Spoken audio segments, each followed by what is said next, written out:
Bueno, doctora Celia de Bono, muchas gracias por estar con nosotros. Muchas gracias a usted, la invitación y a todo su programa y toda su audiencia. Bien, usted pertenece a CLADEN. ¿Por qué no le contamos a la gente qué es CLADEN? Bueno, CLADEN es el Comité de América Latina y el Caribe para la defensa de los derechos de las mujeres y las niñas. Trabajamos hace 30 años en 15 países de la región y tenemos nuestros 3 ejes desde aquel momento de la fundación, ¿no? Es el litigio estratégico, donde las causas que son donde hay una violencia con los derechos de las mujeres son llevadas a los organismos internacionales y a partir de allí la jurisprudencia que se dicta en las cortes internacionales sirve de aplicación en los países salen recomendaciones para los países cómo prevenir y erradicar los tipos de violencia que sufren las mujeres. Por ejemplo, tenemos un caso paradigmático que es el caso María da Peña, que fue llevado por CLADEN Brasil en este país, donde se pudo demostrar que había un parámetro de violencia cuando las mujeres denunciaban hechos de violencia doméstica, no había, por parte de los funcionarios del Estado, no había la presentación o la instrumentación del juicio como debía ser, como venían otras denuncias, ¿no? Sí. Entonces hemos demostrado el parámetro de impunidad frente a estos casos, y en el caso concreto de María da Peña fue una señora víctima de violencia familiar que terminó una vez, la electrocutó en la bañera y otra vez le pegó un tiro en la columna vertebral, quedó paralítica para siempre, y es un caso que llevó 17 años en la justicia sin sentencia. De este caso tuvo conocimiento CLADEN y lo llevó a los organismos internacionales.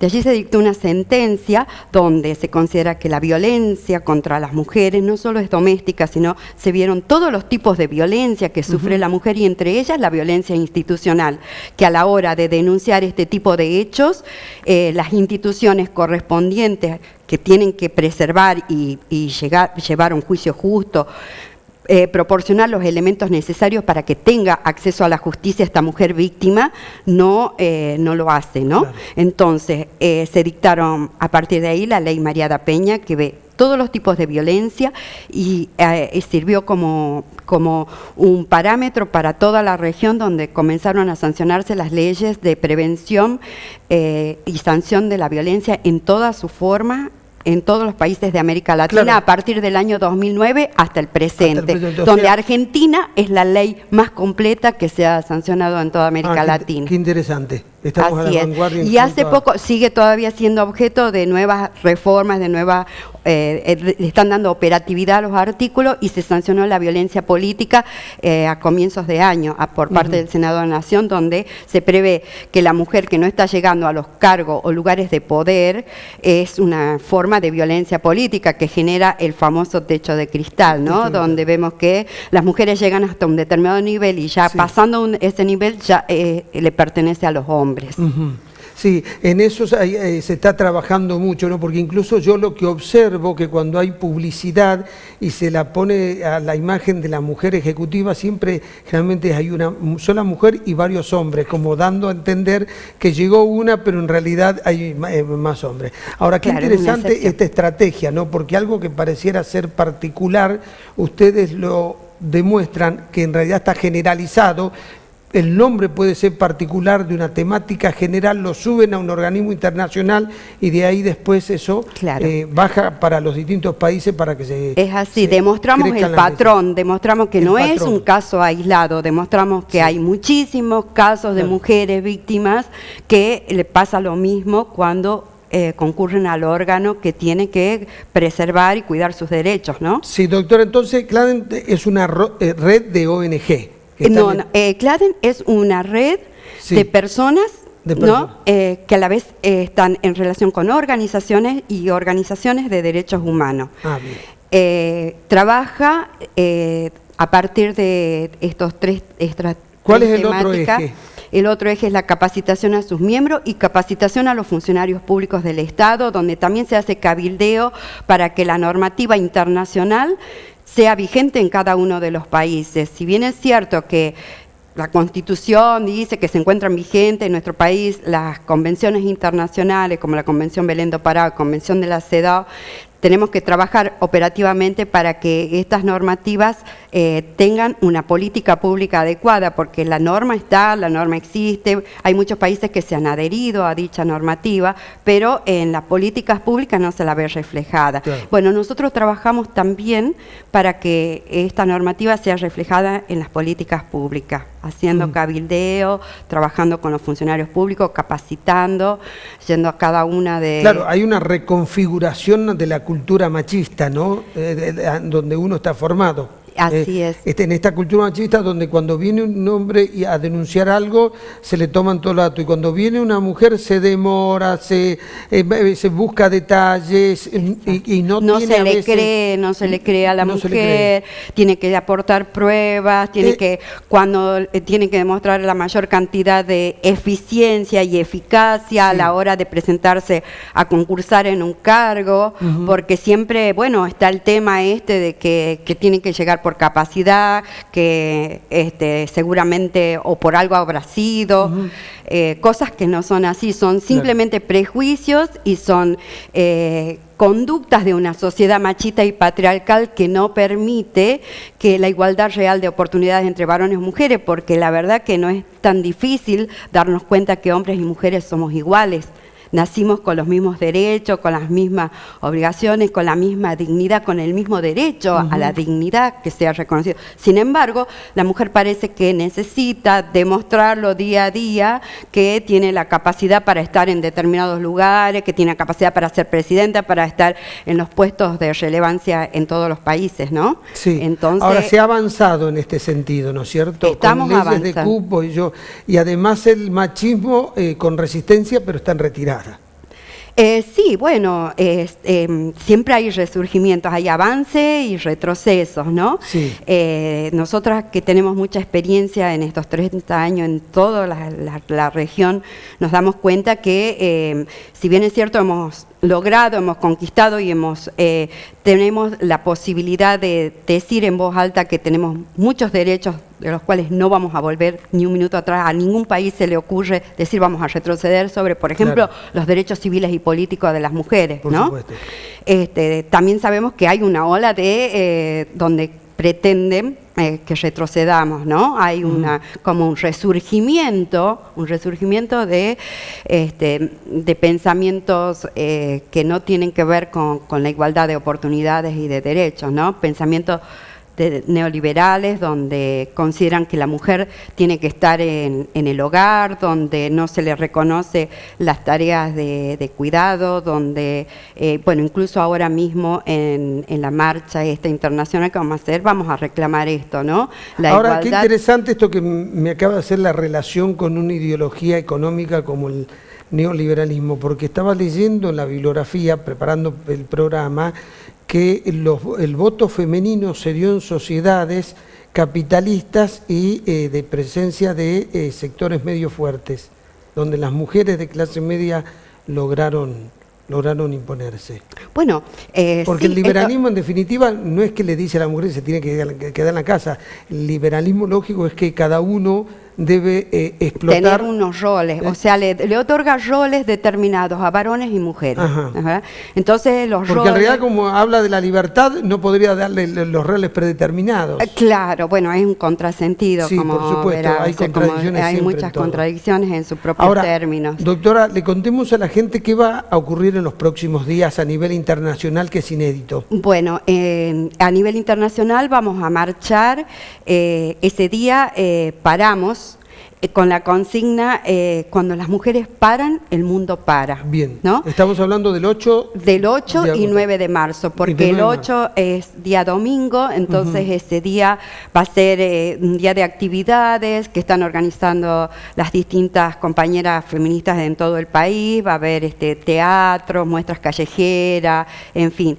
Pero el día 9 de marzo paramos y hacemos una marcha al unísono en todo el mundo con un grito en común, como le llamamos, donde vamos a reclamar por los derechos que nuestras compañeras y luchadoras reclamaban en su momento, ¿no? Igual salario por igual trabajo, ¿no?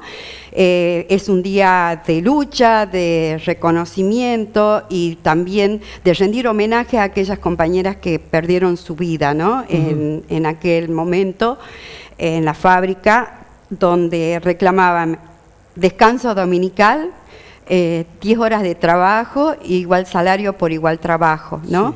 Y parece paradójico que han pasado muchísimos años y sigamos haciendo estos mismos reclamos, ¿no? Bueno, igual trabajo por igual salario. Después de aquel episodio, muchas mujeres en Latinoamérica y en la Argentina han sufrido cárcel y han sufrido maltratos pidiendo la igualdad de derechos.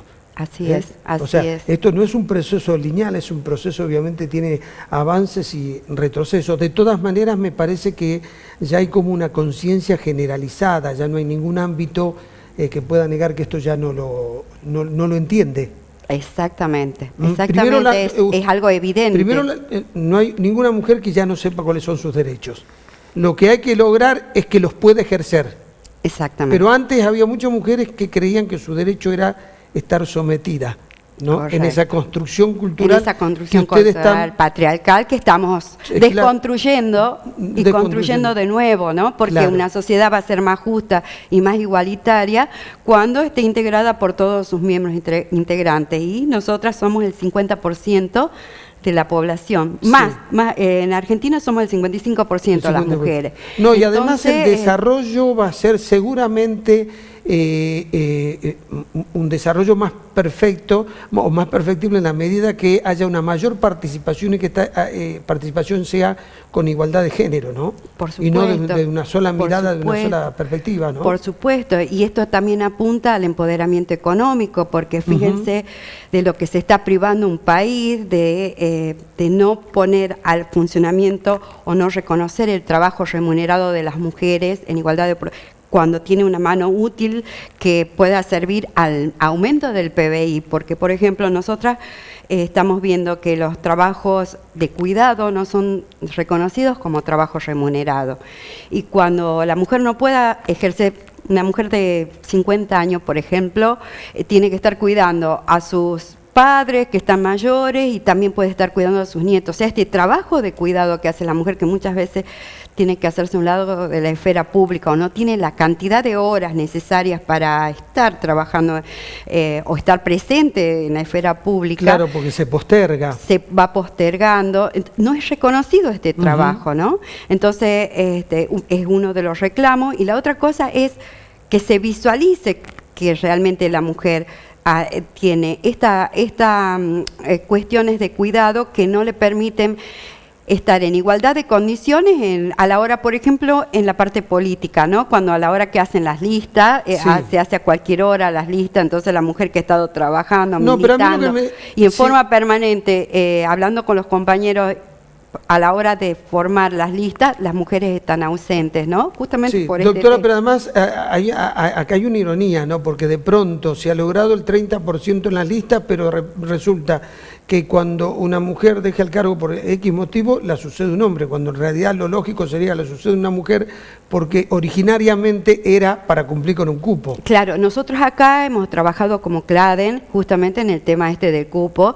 que hemos visto que aplicaban el corrimiento, rompiendo con el espíritu de la ley, porque la ley de cupo ha sido formulada justamente para que mujeres entren a las bancas legislativas y sea representada la mujer. Entonces, ¿qué es lo que hacían? La famosa mujer de paja, ponían la cabeza de lista un varón, la mujer que le seguía renunciaba, o sea, ya hacían un acuerdo por fuera que iba a renunciar para que lo integre el varón, para que el varón sea, porque ¿qué pasaba? La ley decía que en el momento de la oficialización de la lista tenía que cumplirse el cupo. Sí. O sea, no en el momento de la asunción. Entonces se han agarrado de esa laguna legislativa y decían, bueno, está bien. No, pero el espíritu de la ley, ¿cuál era? El espíritu de la ley no era poner mujeres en una lista. El espíritu de la ley era que las mujeres ingresen a la función legislativa, que ocupen una banca, un piso ¿no? del 30%, y era un obviamente. piso que lo están usando como techo. Ujú. Y ahora, con la ley de paridad, justamente se prevé esta situación y se dice que cuando la mujer cesa por cualquier situación una banca, tiene que ser ocupada por la persona del mismo sexo, ¿no? Sí.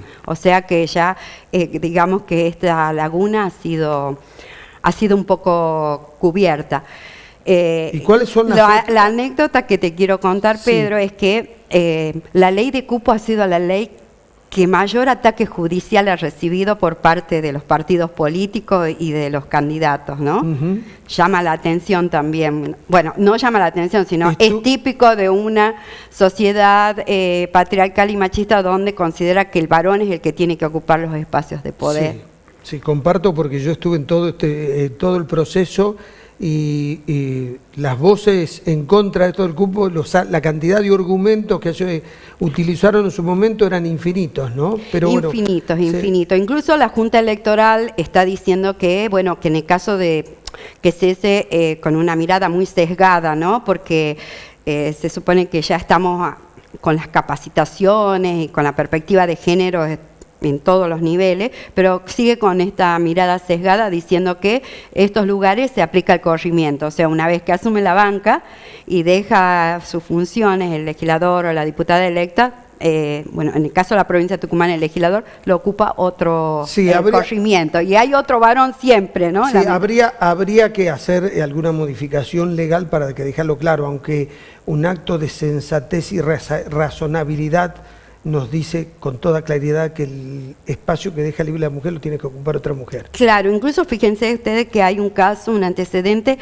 creo que en San Juan, donde la legisladora que dejaba vacante la banca, se la dejaba a su hijo, o sea, ocupó su banca, renunció para que asuma a su hijo. Entonces, esto fue a la Comisión de Asuntos Constitucionales, y en la Comisión de Asuntos Constitucionales dijeron, no, el espíritu de la ley es que la mujer ocupe el lugar.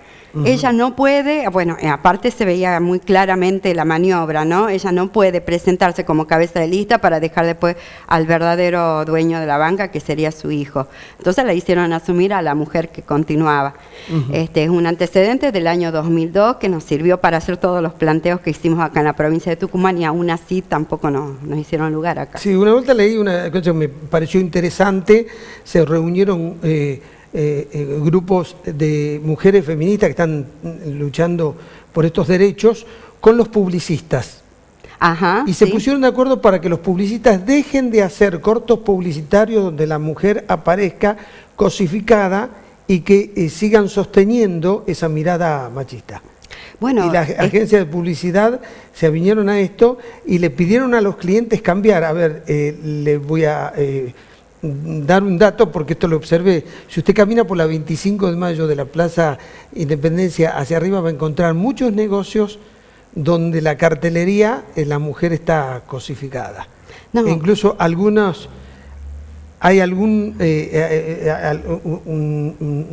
banco, por ejemplo, donde uno cuando entra al banco encuentra que hay muchas más mujeres que hombres trabajando, sin embargo en la publicidad de ese banco, en la imagen, hay 2 hombres y una mujer en tarea ejecutiva. Bueno, fíjate qué importante lo que me estás diciendo, porque esa mirada que estás teniendo es una mirada ya con la perspectiva de género, una mirada sensible, que te Sí. estás dando cuenta que eso es realmente discriminatorio hacia la mujer, y que la mujer no tiene que ser objeto ni cosificada, porque es propio de una sociedad patriarcal y machista, Sí. querer cosificarse y apropiarse de la mujer, ¿no? Ujú. Y también es propio de una sociedad machista no permitir que la mujer pueda tener sus libres elecciones, donde existan leyes que restrinjan sus derechos, ¿no? Entonces, todas estas cosas culturales y legales que hay que modificar, que hay que cambiar para que logremos una sociedad igualitaria. Bien. Porque realmente los cuerpos de las mujeres son aleccionador, el cuerpo, la mujer en su cuerpo recibe toda esta resistencia de la sociedad machista, ¿no? Las mujeres son víctimas de diversos tipos de violencia que caen sobre su cuerpo. Lo que vos acabas de hablar es la simbólica, ¿no? Sí. Pero también sufrimos la violencia física, la violencia pero esto simbólico es lo que genera un pensamiento, y los pensamientos después se transforman en acciones, y ahí están las consecuencias. En esto de la imagen, por ejemplo, hay muchas imágenes en esta calle, te digo, donde la mujer está siempre en una actitud de disfrute y pasiva, y las imágenes de los hombres, si vos los mirás con detenimiento, siempre está produciendo. Correcto. Y al lado de un vehículo de alta gama y toda esta cosa. Claro, relacionada siempre con el objeto de placer, del objeto de placer, de la mujer que no participa deseo, en la producción, ¿no? La mujer que no produce. Claro, el hombre que está siempre deseando, siempre apropiándose de estas cosas materiales, y dentro de estas cosas materiales, lamentablemente la considera la mujer, cuando la mujer es una igualdad. Sí, como parte de su patrimonio. Bueno, doctora Celia de Bono, muchas gracias por venir a ilustrarnos sobre todo esto. Esperemos que el 8 y el 9 sea un movimiento mundial que permita profundizar mucho más sobre la conciencia que tenemos que tener de la igualdad entre el hombre y la mujer. Así es. Y bueno, y las consignas que vamos a tener en Tucumán en esta marcha va a ser el tema del igual trabajo por igual salario. Queremos también reconocimiento del trabajo doméstico como un trabajo formal, ¿no? El aborto legal, porque también es una petición que tiene el movimiento de mujeres, una deuda pendiente que tiene el Estado con las mujeres, ¿no? Y el cumplimiento de la Convención Belén do Pará, que simplemente es algo que es muy sencillo decirlo, pero que es muy difícil lograrlo, que es que la mujer tiene derecho a vivir una vida libre de violencia. Y esto significa que no tiene que ser objeto de ningún tipo de violencia, ¿no? Sobre todo que se apliquen los protocolos de acosos, los acosos que sufre laborales, los acosos sexuales en la calle, que se apliquen todas las normativas internacionales en el momento que una mujer hace una denuncia, ¿no?